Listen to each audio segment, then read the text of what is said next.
You have just taken over a kingdom and intend to be a tyrant, so you hoard resources for yourself and give the people the scraps. What you don't know is that those scraps you are giving the people are actually life-saving, and they now believe you to be the hero king of prophecy. When I first claimed the kingdom, the humans I found were little more than skin and bone, half-starved, sickly, and teetering on the edge of death.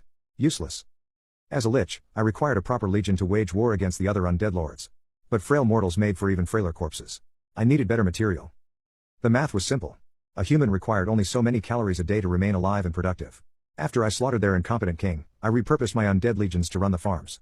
Fields were tilled day and night, harvests gathered without pause. I ensured every citizen received the precise amount of food needed to survive and even thrive. My reasoning was cold but efficient. A well-fed populace was less prone to rebellion. And more useful in death. Stronger bodies meant stronger undead. What I hadn't accounted for was disease. 5 years in, a wasting plague swept through the population. It rendered the corpses brittle, their bones weak and their spirits barely clinging to memory. I couldn't raise an army of wheezing skeletons. So I built hospitals. I brought in physicians. I created medicine. The plague passed, and my people survived. Stronger. The clinics led to new discoveries, nutritional deficiencies I hadn't even considered. I expanded the farms again, introduced livestock, diversified their diets. The result? Exceptional post-mortem condition. Peak undead quality. By the 20th year, my plan was in full bloom.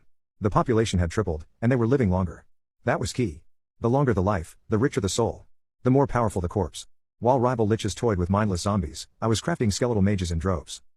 By year 50, my capital was a thriving metropolis.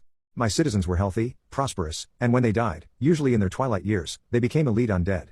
Where other liches struggled to raise a handful of frost mages, I had legions of them. I fielded 5 full armies, each brimming with specialists the others could only dream of commanding. And then, something curious began to happen. One day, I observed a zombie shielding a child from a falling beam. Strange. I approved, children make terrible undead, but later I discovered the zombie had protected his own grandchild. I debated purging this anomaly, but the intelligent undead were far easier to manage, so I allowed their awareness to flourish. Another mistake. They began to visit their families.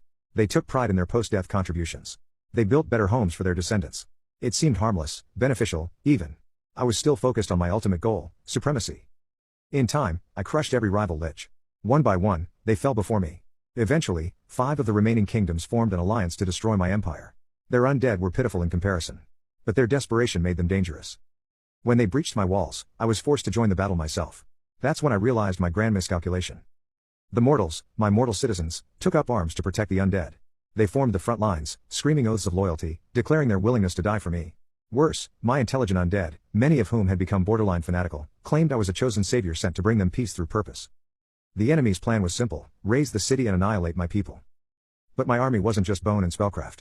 It was composed of ancestors, grandparents, great-grandparents, protectors of their bloodlines. As the living were threatened, the dead fought.